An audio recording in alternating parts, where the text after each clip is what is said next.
Hello everyone, it's Chris here from Charity Digital and welcome back to yet another Charity Digital webinar day. We're 1 week away from our Be More Digital conference, so I would be remiss if I wasn't to mention it today. We only have 30 of our 450 tickets left, so we're expecting a bunch of charity professionals joining us at Olympia London next week. If we do say so ourselves, we've got a great agenda. We've got 22 sessions from over 30 charity speakers, including some cracking panels as well. We've got the likes of the NSPCC joining us to share 5 tips to better impact reporting. Data Kind are also joining us with a session on what charities can do with their data. And we'll also be hearing from a Huddersfield-based charity, the Welcome Centre, on how small charities can make the most of AI. So very, very topical with what we're going to be talking about today. The day is all about how we as charities can be more digital, essentially. Whether you're new to the digital game, stuck at a sort of digital roadblock, or already on that journey to digital maturity, I mean, there's always more you can learn, and the day promises to cover that for just about everybody. If you want to grab a ticket while you still can, you can do so at events.charitydigital.org.uk/be more digital. But on to today, we're here to talk about AI, artificial intelligence. AI is now far from being just a buzzword. We're seeing more and more charities using technology such as machine learning, chatbots, and algorithmic decision making to do pretty much everything from serving information and telling stories online to taking voice-based donations, driving innovative research, and serving beneficiaries. The possibilities truly are becoming incredibly wide-ranging, and it's not just for the large charities as well. Earlier this year, we ran a podcast with Microsoft that looked at what charities are missing out on by not considering AI. And we've made the most of that partnership once again to bring 3 new Microsoft specialists to the table to take that AI conversation to the next level. We're joined by Phil Harvey, Dr. Linda Sheard, and Dr. Maya Dillon, who will be sharing examples of how charities are already seeing growth from AI adoption, followed by tips to create human-centered AI programs and highlighting existing support that is currently available to organisations. But before I hand over to them, I need to cover some quick house rules. Bear with me. As always, we are recording the webinar and we will be sending out an email after the fact with all the resources that we cover today. We will be hosting a Q&A session at the end of the webinar as well.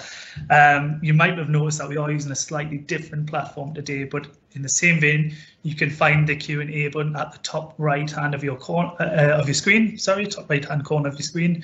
It looks like 2 speech bubbles sort of overlapping each other with a little question mark in. It's right next to the leave button, but please don't get those 2 mixed up. Be worth your while hanging around. So that's it for me. Without further ado, Phil, Linda, Maya, welcome. Welcome. Thank you. Thank you so much for bringing us in, and it's going to be an absolute joy to share some of our insights with you. I'm Maya Dillon. I'm the UK lead for Microsoft for AI, and my role today is going to be just providing a little bit of context as to what we do as a business and how we work with charities going forward. Phil, Linda, do you want to do a quick intro before I move into my bit? Yeah, my name is Linda Sheard and I'm a cloud solution architect for Microsoft. I currently work mostly with public sector organizations and get to see an awful lot of approaches to how people are launching into AI at various levels of maturity. So looking forward to talking about that in a bit more detail. And I'm Phil Harvey. I'm a cloud solution architect for Data AI as well. I work in our partner space, which means I work with Microsoft's 24,000 partners, or those that are working with us actively to help them make best use of our cloud data and AI technologies. Cool, thank you. So we are in a lovely little room at the moment, and we have an incredibly sensitive mic. So apologies if people can hear us with sniffs and colds and coughs and things like that. But so just moving forward, bringing you into the fold, I guess. So bear with us with that. So yes, so what I would like to do is just begin a little bit about telling you about Microsoft's position around responsible AI. I do believe that this is more well known as the, was it Uncle Ben's speech to Peter Parker in Spider-Man, with great power comes great responsibility. But we do believe in this wholeheartedly. AI has the power to change our world in phenomenal ways, and all of us here who have an incredibly, rich and deep, diverse backgrounds, and scientific ones at that as well, we're passionate about what we do, and we want to be sure that whatever technologies we implement are actually beneficial for society as a whole. So Microsoft has, we support a number of corporate social responsibility objectives to help us advance a future in which all people have access to the benefits and opportunity of technology and the digital economy. Asking ourselves not just what the technology can do, but what it should do. So we focus our efforts in this space across 4 key impact areas. Number 1 being expanding the economic opportunity for everyone.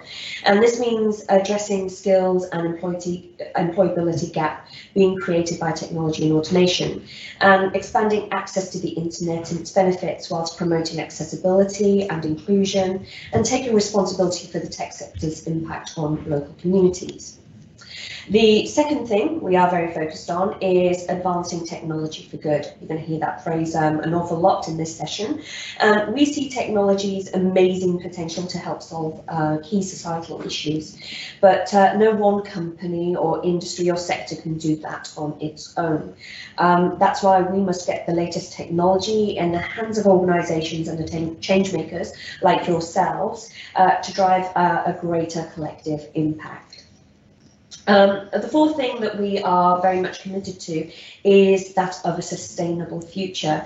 Microsoft has a responsibility to lead the way on environmental sustainability, whilst we also enable others to use that technology to create their own solutions and contribute to a more sustainable future. And last but not least, something that's very, very pivotal, it's almost like our North Star here at Microsoft, is ensuring that our technology is trusted. We recognise that none of these goals is achievable if people don't trust the technologies or the companies behind them, and that's why we take it very seriously, take our responsibility very seriously to earn and sustain the trust of consumers and customers and our own employees and non-profits and communities we serve, and of course the governments that support them. We do this not only through our philanthropic work, but by protecting customer and consumer privacy and security, but also by operating our business in a very, very principled way, and by standing up for the policies and issues that protect fundamental human rights, and that will help advance a future that is for everyone. So, to kind of bring up some numbers. It's not real unless you have numbers on social media. So why advance technology for good? There is a clear need for this work, and it's why we create partnerships like this one with Charity Digital. For example, more than 4 million non-profits, NGOs and humanitarian action organisations around the world offer critical services in their communities and beyond.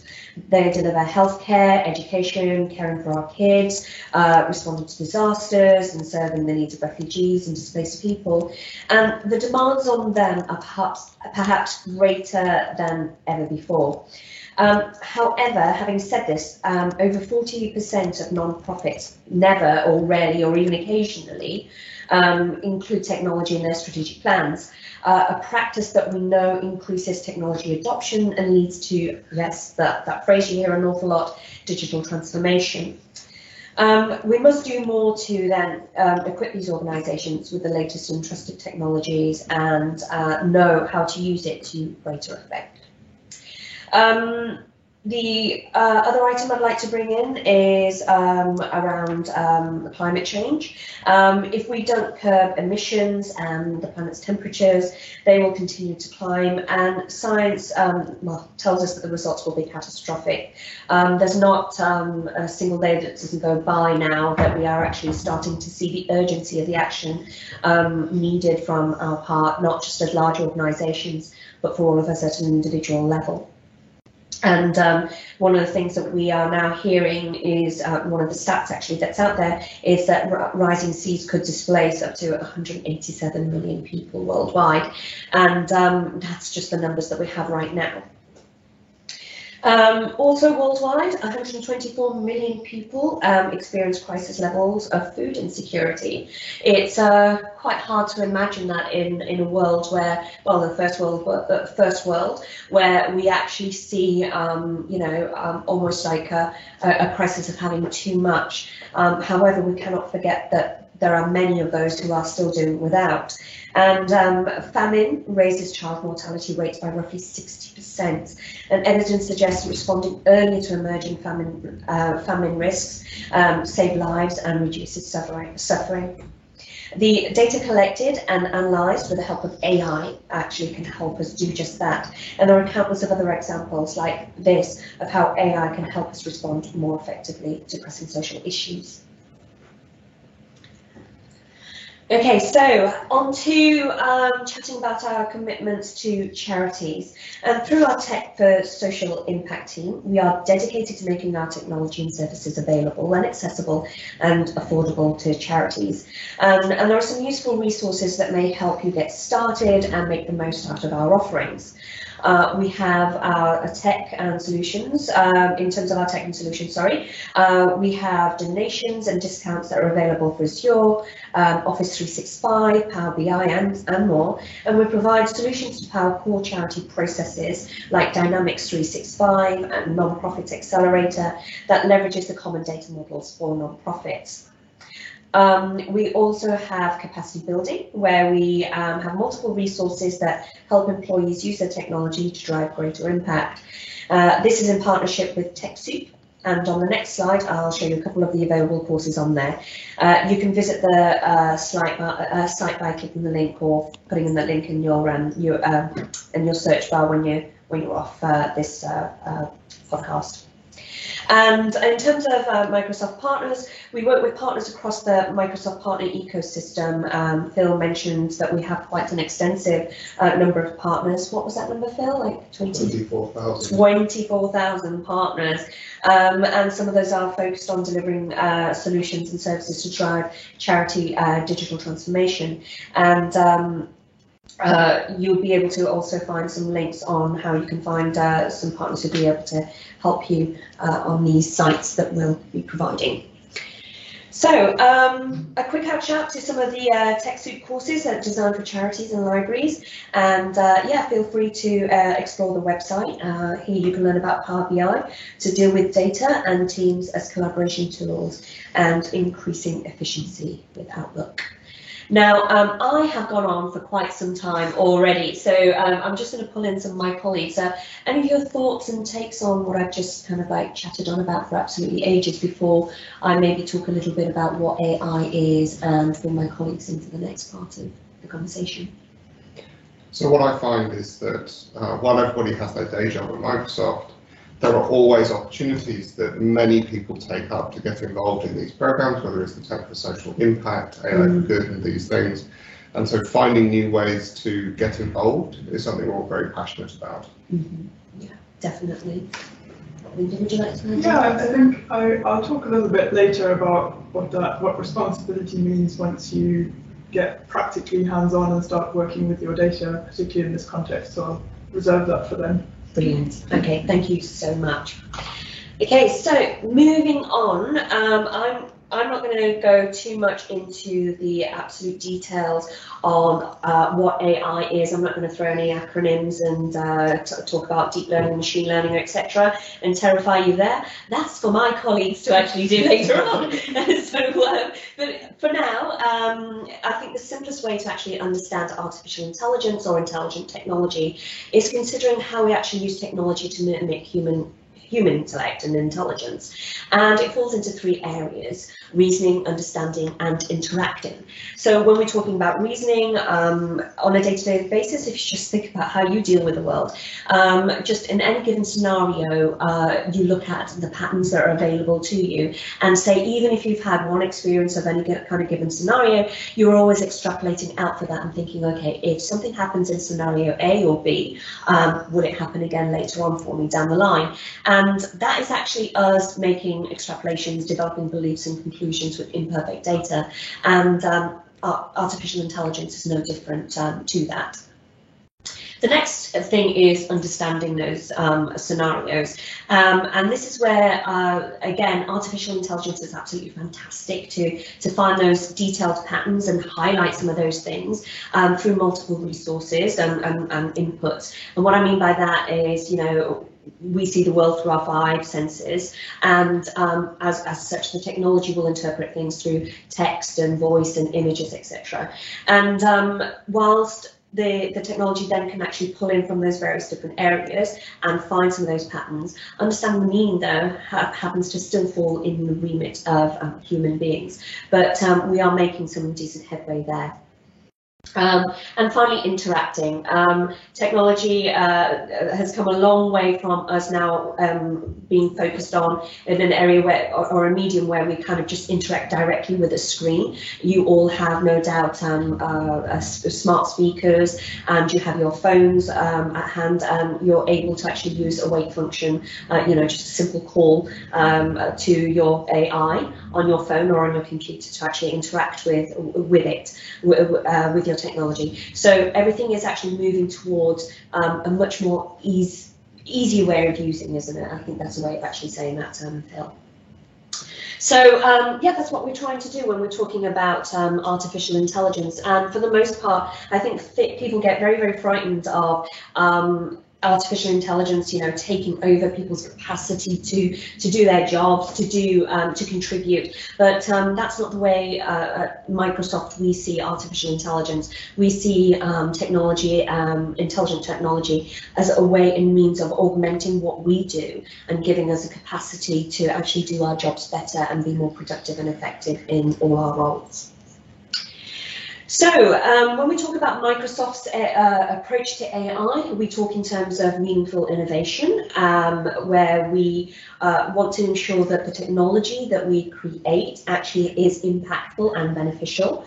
We, as I just mentioned, we talk about the intelligent technology empowering people, being of benefit to those that are actually utilizing it. And of course, we're going to talk extensively about responsible AI. So when we talk about responsible AI, Microsoft has several principles it runs on, and you can hear, or rather read, interact more with our responsible AI platform on our website, and find out more on the kind of different programs we engage in to instill some of these principles with other organisations. But in a nutshell, we talk about fairness. So when we talk about fairness in data, and Linda will go into that in detail a bit later on, we're talking about dealing with inherent biases in data. How do we actually address some of those imperfect data sets? And I won't digress into some of those stories that we hear on a day-to-day basis, but one of the things that should be said at this point is that no data set is perfect, and we still need to have human interaction in order to moderate and manage those.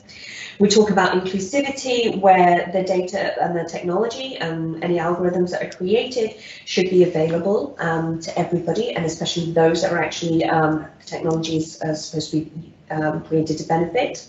We talk about reliability and safety, and maybe further along the lines we can talk about things like false positives and false negatives, the desire to make sure that as AI technologies are utilised more extensively in things like healthcare and transport, that we're not actually creating anything that would inadvertently put anybody in danger.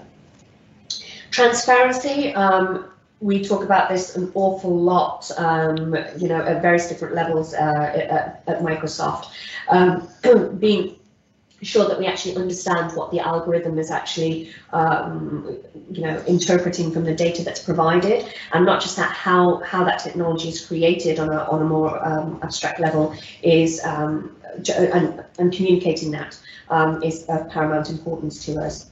And finally, we talk about privacy and security, obviously making sure that your personal data is protected, and accountability is a huge area of discussion as well. And this is something that I think is coming more and more to the forefront as AI is now being rolled out more extensively in organisations and becoming a more mature technology.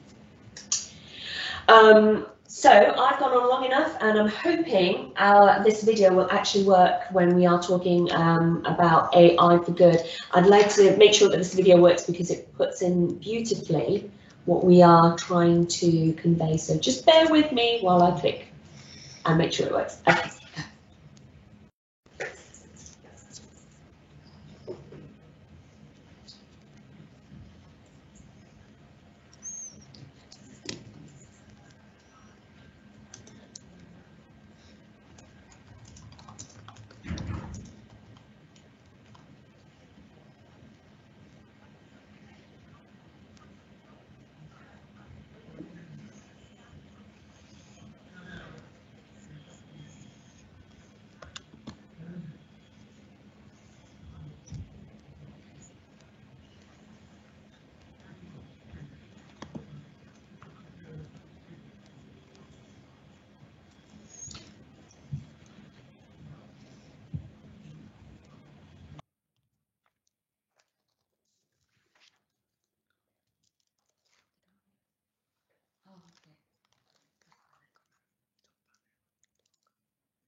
Sorry guys, if you're having any trouble hearing the video, we will share this out afterwards, and the guys are going to just carry on with the presentation. Ah, right, okay, so sorry, yeah, apologies for that. I was hoping that the sound would actually come through. But so it seems that the visuals are? Yep, the visuals are still playing. All right, okay, fair enough. It's all good. Because we have the technology, we can move on to the next slide. Or we hope we can move on to the next slide. One moment. There you go.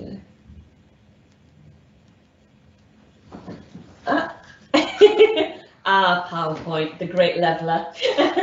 Okay, so apologies for the lack of sound there, but at Microsoft, when we are actually talking about AI for good, we have 5 pillars in relation to this principle of this area that we talk about. We talk about AI for Earth and AI for accessibility, humanitarian action, cultural heritage, and health. And in all of these areas, what we can do, or what you can do as well, is actually go into the Microsoft website as well to actually see some of our success stories around these various different areas. One of the things I want to shout out is a little bit around AI for Earth, which will be available on the next slide. In terms of AI for accessibility, there are some amazing use cases on how we actually work with our AI for Good cohort on integrating technology into enabling school children and others who have disabilities to access education. We have examples on humanitarian action as well, how AI can actually identify those in need of immediate help and in crisis scenarios. I do believe, Phil, you're going to talk a little bit about the cultural heritage side of things in some of your slides later on. And of course, AI for health is a huge area when we're talking about utilising AI to detect disease and create programs or bespoke medical programs to treat people. So okay, so one of the and I realised the video, unfortunately the sound doesn't work. So one of the projects I wanted to actually shout out about is actually our Snow Leopard project. You guys have probably actually seen this online already, and it's something I'm deeply passionate about, being an animal lover myself. And just to give you a kind of context about snow leopards, they cover, I think, an area of 12 countries, and they are very elusive creatures, very, very difficult to detect, and with the given kind of like changing climate, there are changes and impact into their environment by human beings who are further encroaching into their natural habitats, we are seeing a dramatic decline in the number of snow leopards. One of the things that obviously, in order to understand what is actually happening to the population of snow leopards, is being able to identify them. And this is a very tricky thing to do with just standard technologies. So what we do is utilise our custom vision technologies through our cognitive services platform. I think, yeah, Phil, you'll be covering some of that, to trawl through thousands and thousands of images of snow leopards in videos, and to identify, individuals in each of those images and track their behaviour and movement. If we have an understanding of that, then obviously we can put kind of contingencies in place to actually protect the species. So I've gone on long enough. There was supposed to be a video next, but since the sound's not working, I'm just going to pass straight over to my esteemed colleague, Mr. Phil Harvey. Thank you very much. I'll skip the video. There we go. Thank you, Maya, for the context. What I'm going to go through rapidly here is the kind of nuts and bolts of how you get started with these technologies. We've seen a lot of our grand use cases, and as an organisation like us, you might expect us to have these. But what's beneath this is that the core currency of any business going forward will be the ability to convert data into AI that drives competitive advantage. This is a very business-orientated message from our CEO there. But actually, if you think about it in the frame of digital transformation, what we're talking about here is putting analytics and intelligence at the heart of your digital feedback loop. So if you're looking at optimizing your operations, transforming your services, or engaging in a different way with your beneficiaries, you've got to think about the signals that this data gives you in that journey. That's what data is for. Data enables us to know new things and have new ways of knowing. And when we use machine learning and artificial intelligence technologies, we're making machines smarter through the use of that data. Data is how machines know. To bring this through an example to show you what I'm talking about here, we take this image. This is a satellite image of a river delta. This is before illegal small-scale mining has taken hold. And this image shows what happens after illegal small-scale mining has taken hold. This has an impact on the ecology, on society, and on the environment. Now, detecting the emergence of illegal small-scale mining is very difficult because, first up, they don't want to be found. They are illegal. Second of all, they're usually in heavily jungled areas around rivers. A Microsoft researcher called Olivia Close was using our computer vision technology to detect from satellite images the emergence of these mines.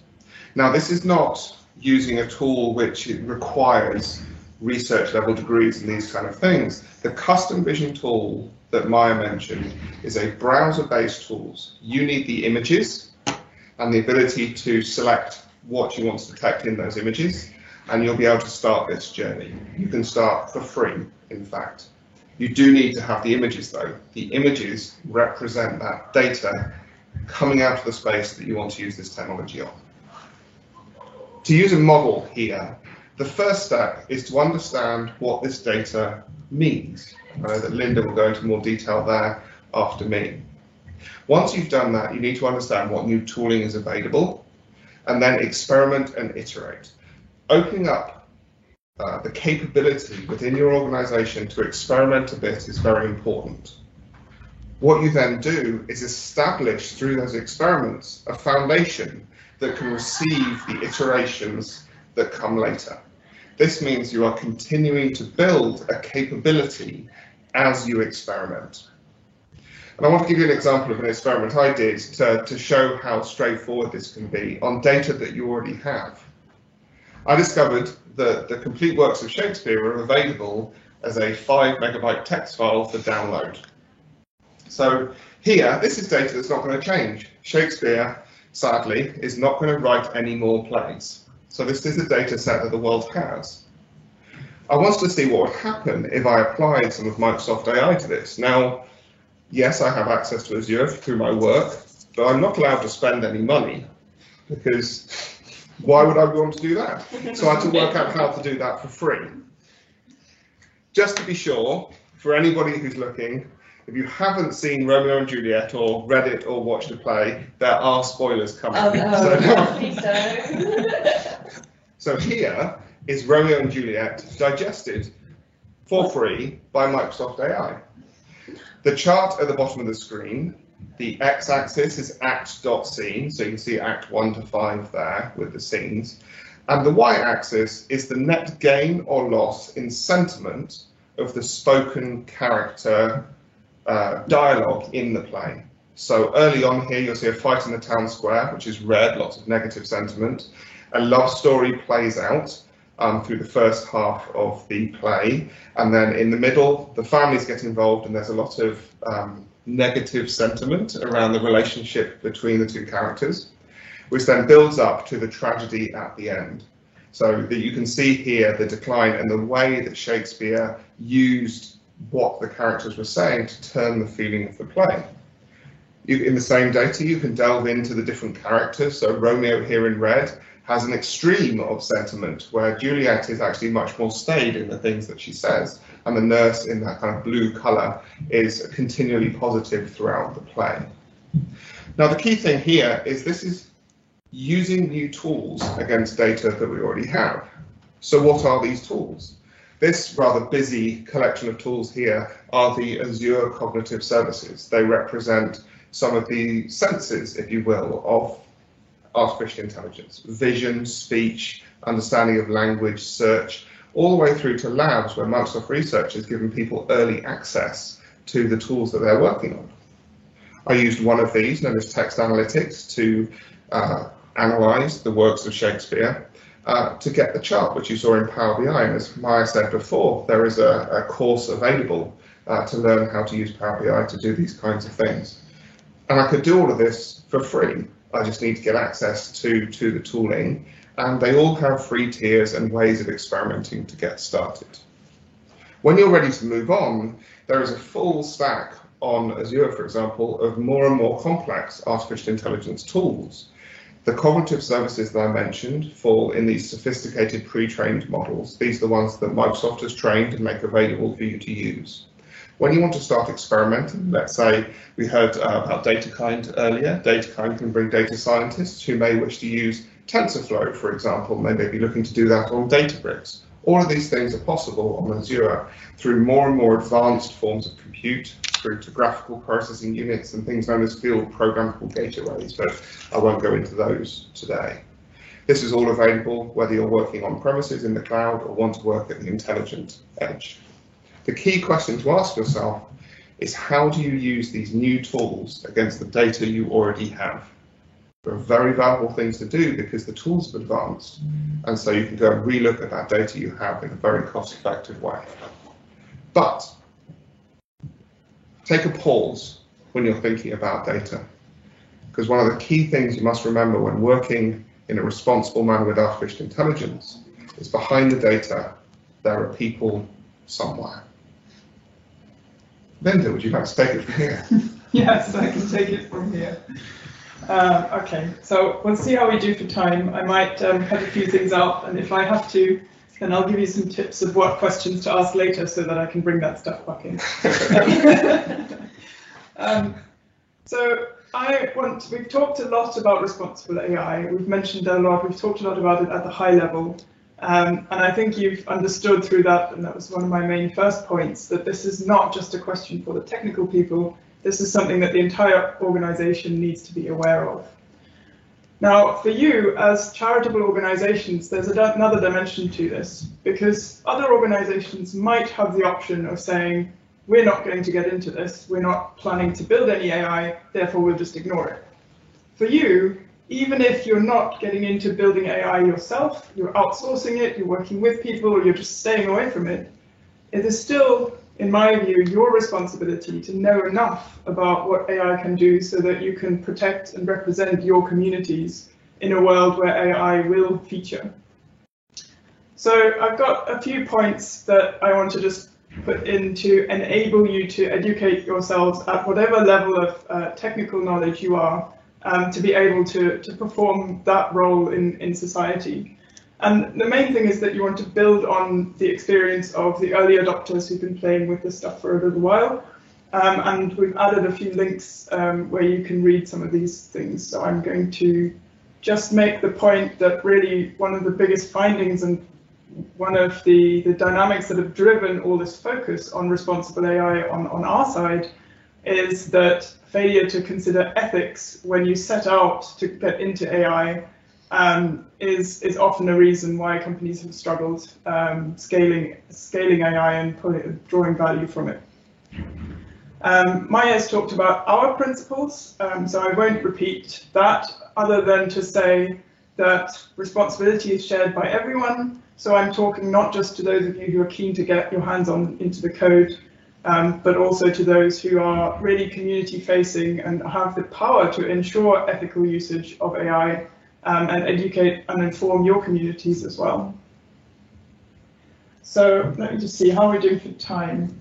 So we're good. So I have one fun portion and then a sort of more data heavy portion. So let's go through the fun portion. And what I'm showing here is our intelligent kiosk.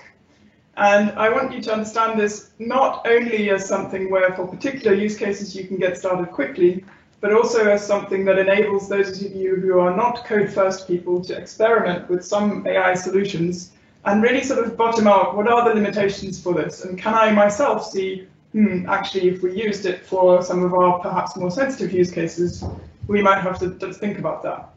So the example I'm going to walk you through of the kind of thing that can go wrong is, let's pick some quite simple use case where I collect a whole bunch of faces, pictures of faces, and what I want my AI to do, so this is my stated problem, is to find out whether the person that we have a picture of is wearing glasses or not wearing glasses.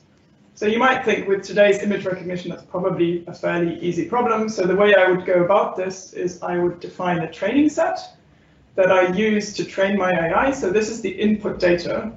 And with this, be very aware that you as the person training a model or as the organization getting into adapting existing models for your use cases, you are responsible for understanding what the model has been trained with, even if you haven't trained it yourself.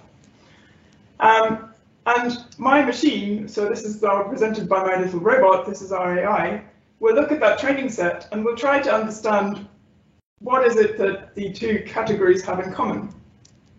And the real key to understand here is that the machine doesn't have any semantic understanding of what it means to wear glasses. All they know is you have a bunch of things that you might as well have called broccoli, where there is a feature in the middle of the image that tends to have some circles, but it doesn't have any understanding of that meaning. So that's class A. And class B maybe has often green in the background and various other things.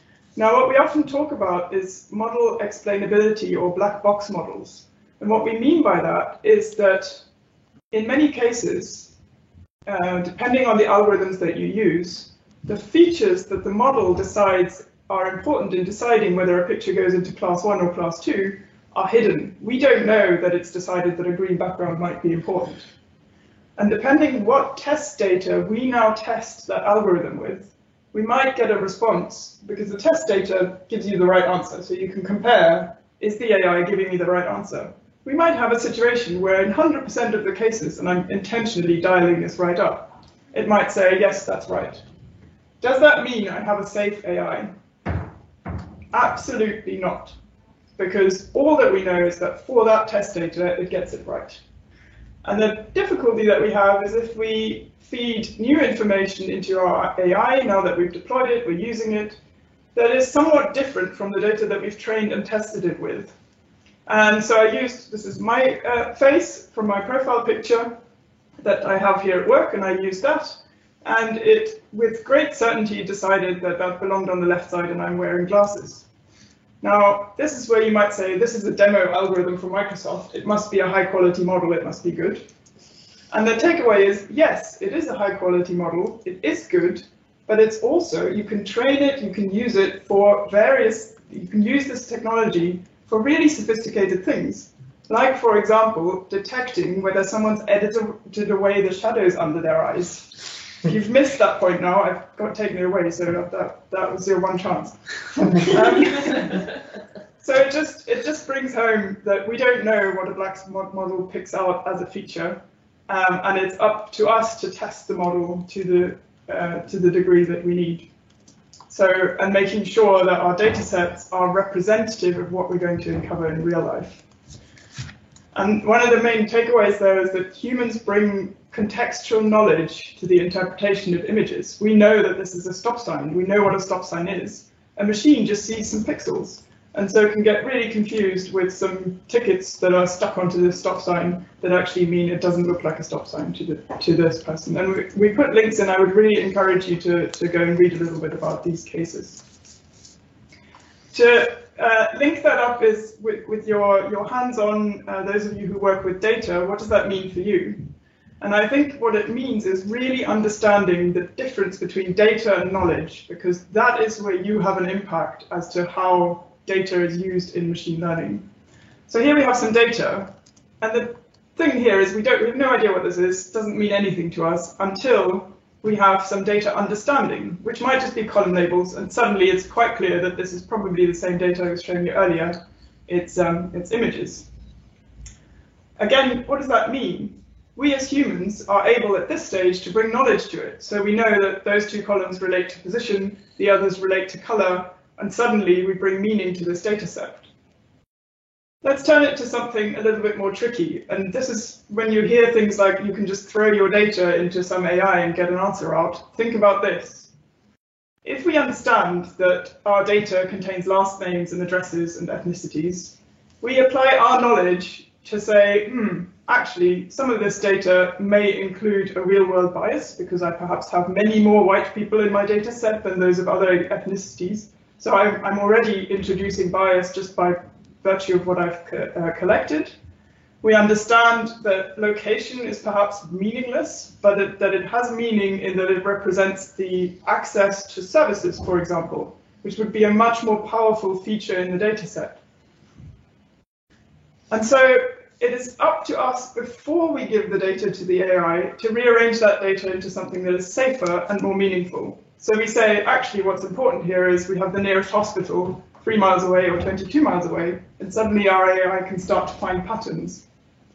And we might want to go even further, because you noted that I even left the location in here, and my colleague Phil pointed me at this article, which these are the kind of things you do not want to be involved in on the wrong side of, where it comes out that the location was included in an AI model, and the result is that it can end up discriminating against people who happen to live in a certain postcode. So let's go further, take the postcode out and instead put the other meaningful data that we have available. That might be, I've had 3 interactions per month with this person and I've had none with these, and suddenly we have more meaningful data for the AI to find patterns about our community. I'll skip this for the moment. The main point is that there's a trade-off between an accuracy of the model, where we might want to choose the kind of black box model that I introduced earlier, and the explainability of the model, which are different types of algorithms where you have a bit more chance to see what features the model chooses to be important. So for example, you have the ability to see that it thought proximity to a hospital is actually a really important determinant as to whether someone's going to have an effective therapy, for example. And just linking that trade-off in with the other trade-off, you have a trade-off of data volume versus knowledge. The more you can do that kind of what we call feature engineering that I described earlier there, where you change the nature of your data before you give it to your model, the more you can also get away with smaller data volume, because you're giving your model a leg up, essentially. I'm going to skip this one in the interest of time, and just to summarize this portion, know that your responsibility is on 2 parts. It's the protection of your community to make sure that you don't allow AI products to make unreviewed decisions that impact them. And it's you as the representative of your community to make sure that diversity in your particular area is represented in other organizations' attempts to build AI solutions. And with that, I'll hand over back to Phil for some more people More people. in the data. So when you start to think about rolling these systems out, when you've done your feature engineering, you decide the tools and the data you're going to work with, you're actually putting artificial intelligence in proximity with people who haven't necessarily understood what's happening. This is where you need to consider what's known as AI experience. The clearest case for me here is if you look at our work with Great Ormond Street Hospital. Everybody can understand from the media about using machine learning for decision support for medical professionals. But one of the great things that was done as part of this project was they built a Minecraft model of the hospital for children to explore before they went in for treatment. And a child who understands the space they're going into is more relaxed, and a more relaxed child is easier to treat. You can start to think about that holistic experience. So machine learning is part of this. Yeah, it is. It's such a lovely story. I think of my son Gonna... playing Minecraft, and it was a way of understanding the world and giving people a head start on the experience they're going into. Maya mentioned earlier AI for Good, and I've done some work in AI for cultural heritage. This example comes out of the States, where you take the collections and people experiencing art and cultural heritage through a website. Now, curation in this space is a very prized art, and the introduction of artificial intelligence was somewhat, they were somewhat nervous about it. So balancing the data or the information curated to the website by curators with extra tags and information from artificial intelligence was a key part of this. This is the AI experience we're talking about. How do you introduce the use of these algorithms into the systems that you're working with? There's a lot of conversation in the media at the moment about facial recognition, for example, and the introduction of that. There's a great case here where the best way to collect a training set of facial recognition data is to put up a sign with a camera behind it that says warning facial recognition in use, because everybody looks at the sign, you get a great photo of their face. But that is also AI experience to discuss, and there are potential trickeries, yes. So this is, if you go and look at aka.ms/AI for Good, you can find out more about our work here. Yes, thank you. Thank you. Yeah, so I think it's just we're getting under the home straight now. So if you are inspired by some of the use cases that you've already seen, Linda and Phil have shared with you, and you want to get your hands dirty yourselves and give it a go, yeah, feel free to join onto the Microsoft portal as your portal, and there's lots of really cool examples actually on there, isn't there? There's like little labs that you can actually engage in, little projects are already on, like ready-made that you can play around with, and it's an absolutely fabulous opportunity to actually start interacting with AI technologies, and you can go from like start to finish very quickly. Phil, you know your Shakespeare thing that you showed. How fast did you actually? Haha. So the AI part of it was really quick. Yeah. The feature engineering part of it, turning a play into data that could be used by AI, took me a little bit more time. Would you be able to go on to that? No. Don't put me on the spot like that. Yeah. I was just wanting to see, because I can do it quickly now I've worked it out. Yeah, that's the thing, right? And it's about playing around with it. So, and I have seen, and actually to put it in all seriousness as well, to put things into perspective, the Phil Shakespeare project was something he was very passionate about, and it did take him some time, and being a perfectionist as well, he went back in and dug in and dug in and dug in. But there are a few things you can roll out quite quickly in the matter of a couple of days, and you can go from start to end to a very basic project, as I just said, rather rapidly. What you get there is £150 as your credits to actually utilise all of those different technologies that underpin the AI.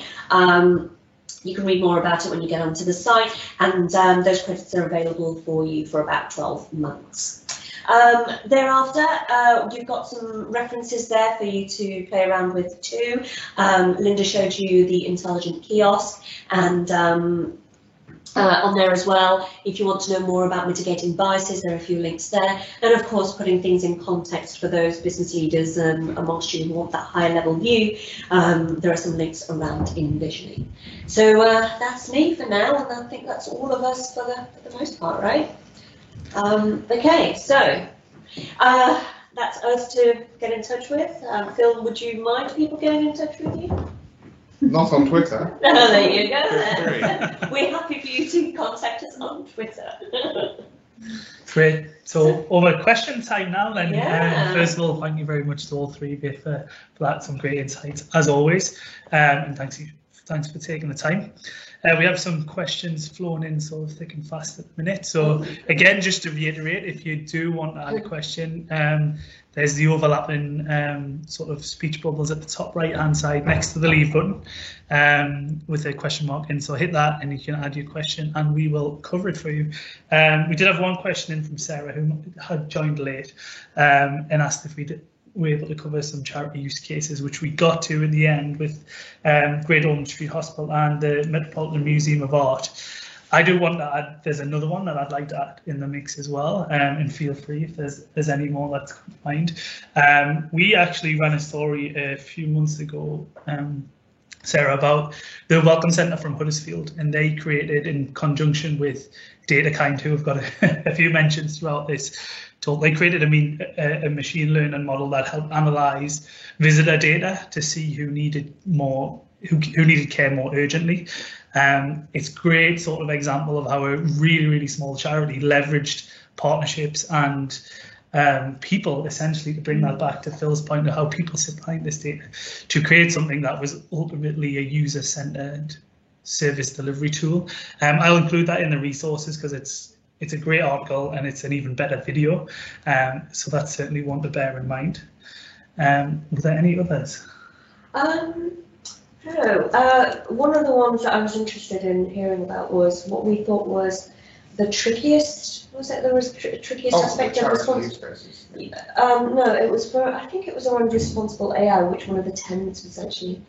Maybe we come to that. Yeah. One of the points I wanted to make before was many of the organisations that we work with in the cultural heritage sector are charitable organisations. Yeah. And the so the work with the Metropolitan Museum in the States represents that.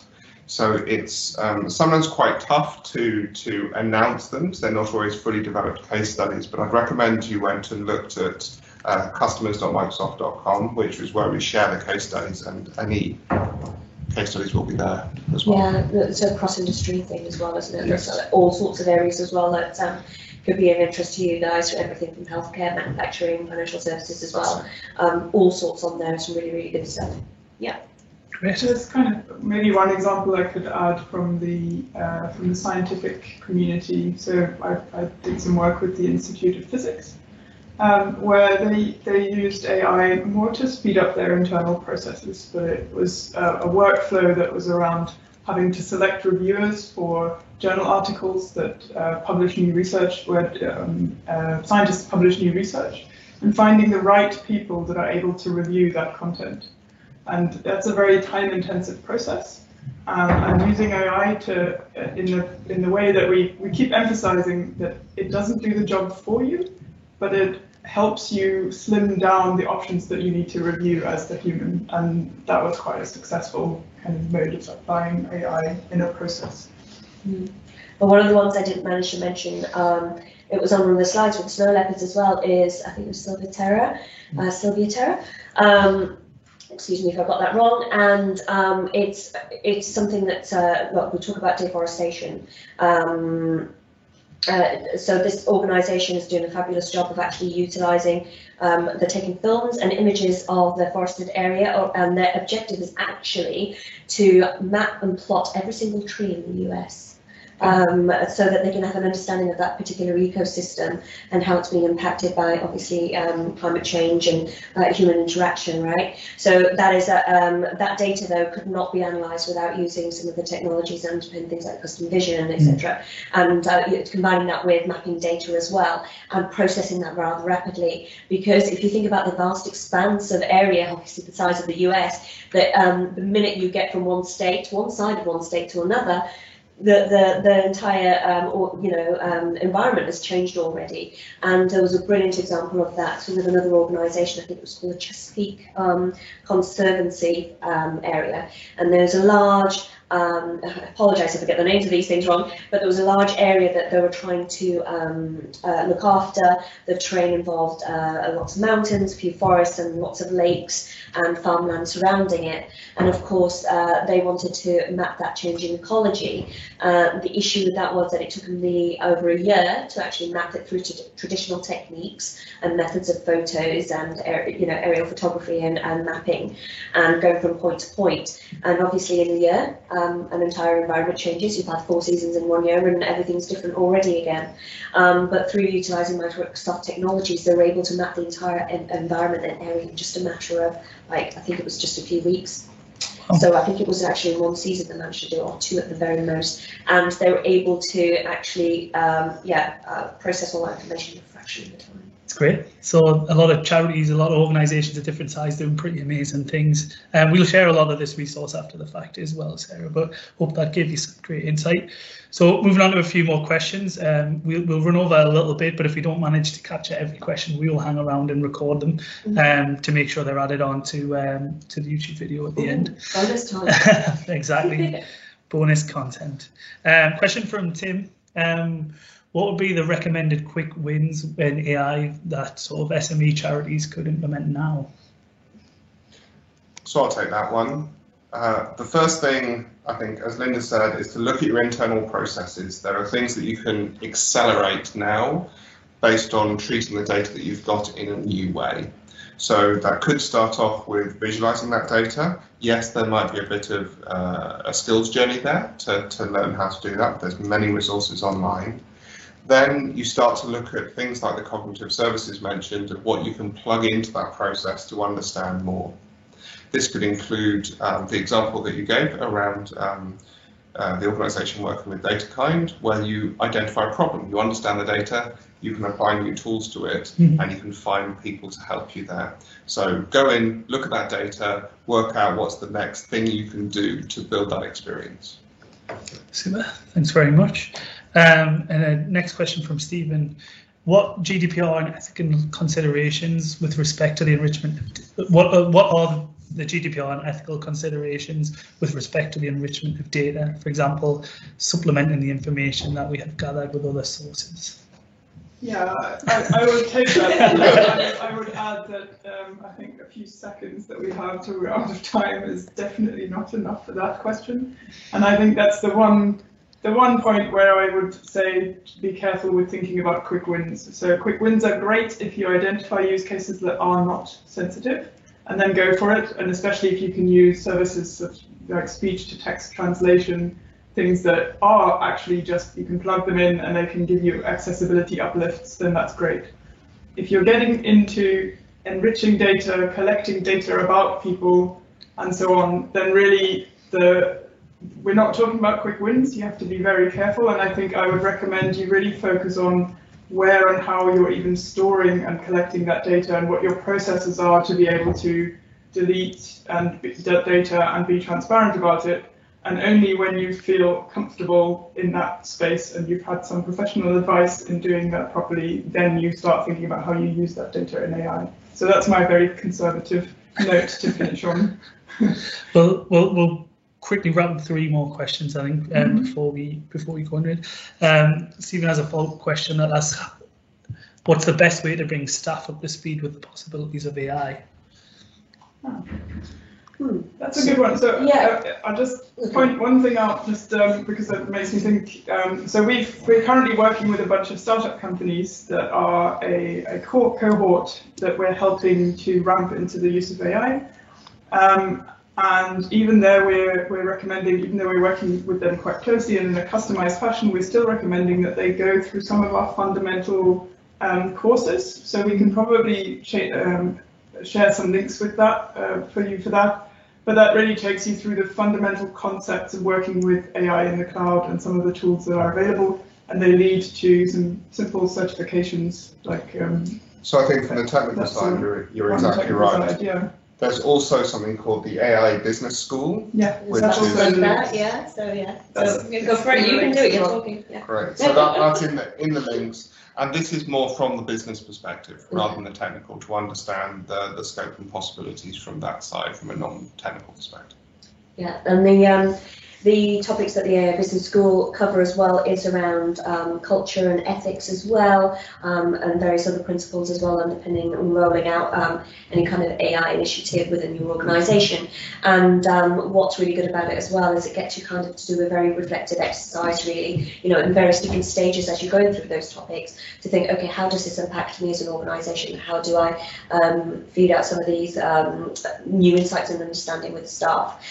We've mentioned the AI Business School. There was MS Learn as well. I'm not quite sure if that was written in on the links, but it's just basically, if you just type in MS Learn, there are also everything from business programs as well, through to technical programs where you can get certifications, and another one is also the AI School as well, and that's a Microsoft AI School. So yeah, put that into your browser, and in that you can kind of like create your own learning pathways, where whether or not you're heavy in development, you've got that experience and you want to create something quite unique and bespoke to you, or if you're just learning about the technology, you can utilise that as well. Great. So I'll finish on one last question, actually. One tip from each of you on how to get started with AI. Ooh. There's lots of different ways. I think just one. For me, yeah, I know. I'm just trying to begin. Just one tip for starting. Just one. It's having conversations. It's having conversations and being a part of those conversations, and not from necessarily a technical perspective. So wherever you can with forums, YouTube, social media, those opportunities are available to you. You don't have to do this. Worry about doing this deep dive into the technology immediately to understand the principles around AI. I mentioned right at the beginning, it's about that technology that underpins human ingenuity, and it's about mimicking human intelligence. So begin there, just literally have those conversations, find out what people are applying those technologies to, and then build up from that. I would have said, with the utmost respect to Linda's point about being careful with the data when it relates to people, dive in and have a go. Find a way to have a go. Yeah. That's the best way to start understanding. Try, test and iterate. I think this is a quite simple answer, nothing deep, but go to that intelligent kiosk link, because it's an application that you download onto your laptop, and you click some buttons and you can start actually experimenting with some of these pre-trained capabilities. And that doesn't mean that you have to be unaware of the fact that you can graduate from that to training your own models, but that's a good place to start. Yeah, you can see it all in action. I like that. Great stuff, and I think a great place to finish on. That's all we've got time for then. A huge thank you once again to Phil, Maya and Linda, and of course thanks to you everyone again for joining us today. As always, as I said earlier, we'll be adding a recording to our website and YouTube, along with all the resources that we've covered today. We'll be dropping you an email over the next week or so keep an eye out for that. Coming up in the next few weeks, on Tuesday, we have part 2 of our digital ethics podcast, which will continue the conversations of how charities can take their do no harm principle to a digital level. We've already mentioned our conference is next Tuesday, the 5th of March. As I said, we only have a handful of tickets left, so make sure you get in while you can. Thursday. Next Thursday. Let's say Tuesday. Said Tuesday. We want you there Thursday. Thursday, please. I apologise. Tuesday's in my head. Next Thursday. It's even written here on my paper. Also, watch out for our next webinar. We have a webinar every 2 weeks now, so we'll be making an announcement later today for what's coming up in 2 weeks' time, so stay tuned. You can keep an eye out on our events page on our brand new website for all our webinars, podcasts and events that are coming up. Thank you once again for joining us, and we'll see you next time. Cheers. Thank you.